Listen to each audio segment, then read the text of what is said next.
అందరూ multibagger stocks కోసం వెతుకుతున్నారు కదా. అయితే ఈ ఇన్ఫ్రా కంపెనీని ఎందుకు మిస్ అవుతున్నారు? JSW ఇన్ఫ్రాస్ట్రక్చర్ గురించి తెలుసుకుందాం. FY25లో company total 117 MMT cargo handle చేసింది, 9% YoY గ్రోత్. ఇందులో థర్డ్ పార్టీ కార్గో 49% దాటింది. అంటే JSW గ్రూప్ మీద ఆధారపడకుండా బయటి కస్టమర్లతో బిజినెస్ పెరుగుతోంది. Navkar corporation and Arakkonam cargo terminal stake తీసుకోవడం వల్ల లాజిస్టిక్స్ నెట్వర్క్ మరింత బలపడింది. ఇది ఇండియా వైడ్ సప్లై చైన్ కి ప్లస్. Market cap 681 బిలియన్లు.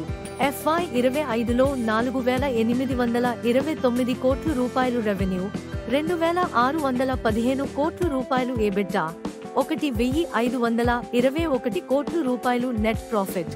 అందులో 31% PAT growth alone. Company balance sheet కూడా బలంగా ఉంది. డెట్ ఈక్విటీ 44%, EBITDA 2,615 కోట్ల రూపాయలుగా ఉంది. అనలిస్ట్స్ 370 రూపాయలు ప్రైస్ టార్గెట్ ఇస్తున్నారు. FY27కి 13 నుండి 23% కేగ గ్రోత్ ఎస్టిమేషన్స్ ఉన్నాయి. అయితే చివరి సంవత్సరంలో ఈ స్టాక్ అండర్ పర్ఫార్మ్ అయ్యింది, -14%. Execution and logistics integration crucial అవుతుంది. Asset light model, high profit margins and growing third party కార్గోతో ఇది లాంగ్ టర్మ్ మల్టీబ్యాగర్ అవ్వాలనే పొటెన్షియల్ ఉంది. కానీ ఎగ్జిక్యూషన్ పై అలర్ట్ గా ఉండాలి.